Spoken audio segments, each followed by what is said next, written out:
all the time we would be sending Ashley Manning drugs, like growth hormone, all the time, everywhere. Florida.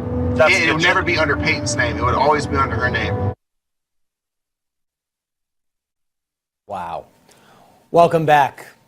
One of the greatest quarterbacks ever to play the game of football, Peyton Manning, is defending allegations he took performance-enhancing drugs.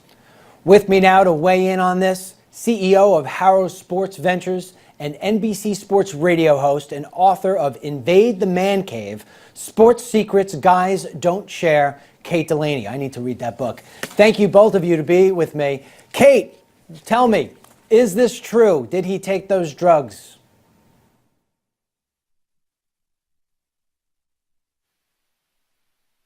Kate there? Rick, I guess Kate is, I don't know what Kate is. I'll Rick, tell you what, Rick, your question frazzled the line. That has to be the answer because there's she didn't know what to say, man. She didn't. You're a very dramatic journalist, and that's the appropriate question to ask, I guess, if you want to do that. As a lawyer, my first perspective is it's a report, it's an early stage, it's a rush to judgment now, I understand, and he's vociferously and vigorously denying it. You and I would under the same circumstances. Some people are saying, well, so did Lance Armstrong, but there are also people who aren't guilty who deny it. So I'm not ready to talk about the cascade of Peyton Manning's endorsements going away. He's done everything right so far, and I think at this point he's entitled to the benefit of the doubt. All right, well, wait, but let me ask you a question, all right? Because I'm in my mid-40s, all right? And I work out every single day. I lift weights, I run, every single day. I think I'm in pretty decent shape. But if I go outside on Sunday and I rake the leaves for 3 or 4 hours, I'm telling you on Monday morning, I am not feeling like I want to get out of bed. So you take Peyton Manning, you take Tom Brady, you take Brett Favre. These guys are all around their 40s. They're getting hit by 300-pound linemen, 250-pound linebackers, and they're getting back up practicing during the week and playing again the next week. So if you got somebody sitting home and they hear this kind of report, you can't blame them for thinking that it's true. Well, no, you can't blame them for raising some suspicions, but I also understand that's rare, to be honest about it, because an athlete playing in an NFL life for 20, 25 years, it needs to be celebrated, just like a Cal Ripken in baseball or otherwise. And so my point is that I would rather assume that these are physical specimens that are keeping their regimen going and are doing some unbelievable things with their body that are legal until proven otherwise, I guess is the point. But we're now in a social media generation. We've had a lot of people who've denied, and it's come to be true. And so a lot of people don't want to give him the benefit of the doubt. I do believe his endorsers will. I believe his team will. I believe the league will. Yeah, Kate is back on the phone. Kate, let me ask you a question. I'm a sports fan. I used to be a quarterback. I look at somebody like Peyton Manning. He's breaking all the records. He's really sort of breaking the rules of, if you will, the laws of gravity, because the guy's still standing at his age and he's playing a great game of football. Is this, no matter what, one of those allegations that's always going to have an asterisk next to his name, but people always going to wind up questioning whether or not he really did or really did not take these drugs? Well, that's the problem. It's exactly what Rick said.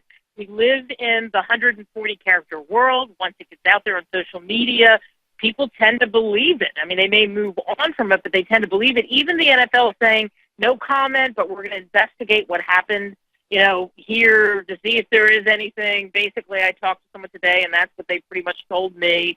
So we can talk about Ashley Manning and the fact that this was in her name, or what was it? What about Al Jazeera? We don't know. This is just a tipping point. But I believe for a lot of people, that's going to be planted in their mind because you can't undo something once it's already out there, unfortunately, for Peyton Manning.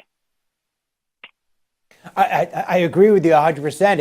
It's like anybody. I mean, you get accused of something, and then all of a sudden now you're playing defense, and you are forever trying to convince people that you didn't do something. And like I said before, I mean, this guy is his age, and he's still throwing in touchdowns, and he's making records. I mean, you look at Tom Brady. I always thought forever that Joe Montana was the greatest quarterback. But now I look at Tom Brady, and I watch what he's doing this year, and I say, how is this guy doing it? Because I go back to what I said, I'm in great shape, but if I rake the leaves tomorrow, I'm done the next day. I just don't get it. Let me ask both of you this, because you're engaged in the sports stuff all the time.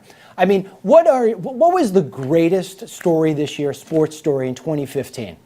Well, I can't that list. Let me start but there's a you could say it's a five-way tie. You got the Warriors out there. You got the FIFA scandal out there. You got Jordan Spieth out there as well. You got NFL across the pond. To me, the greatest four-legged, six-legged, eight-legged athlete is American Pharaoh, winning the first time in 37 years. And maybe, in retrospect, saving the horse racing industry as we know it. That's the story for me. Yeah, it's interesting. I'm going to go over to you, Kate.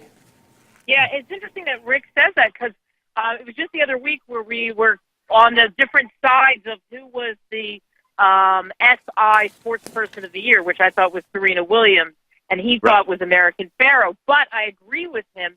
I think that one of the top stories absolutely was American Pharaoh, and especially because he added the it may save horse racing because of Indian casinos and several other things that are happening with pari-mutuel betting and the lack of interest in horse racing. I think the fact that you have a Triple Crown winner does breathe new life into the sport, and that's a big story. I would put the Warriors second, though. I think that, talking about what the Warriors were able to do and then now piggybacking on what's happening so far this year, it's an amazing story. And by the way, all right, guys, I have to end it at that. We're out of time. All I want to say is Peyton Manning's got to come rake my leaves next time I have leaves to rake.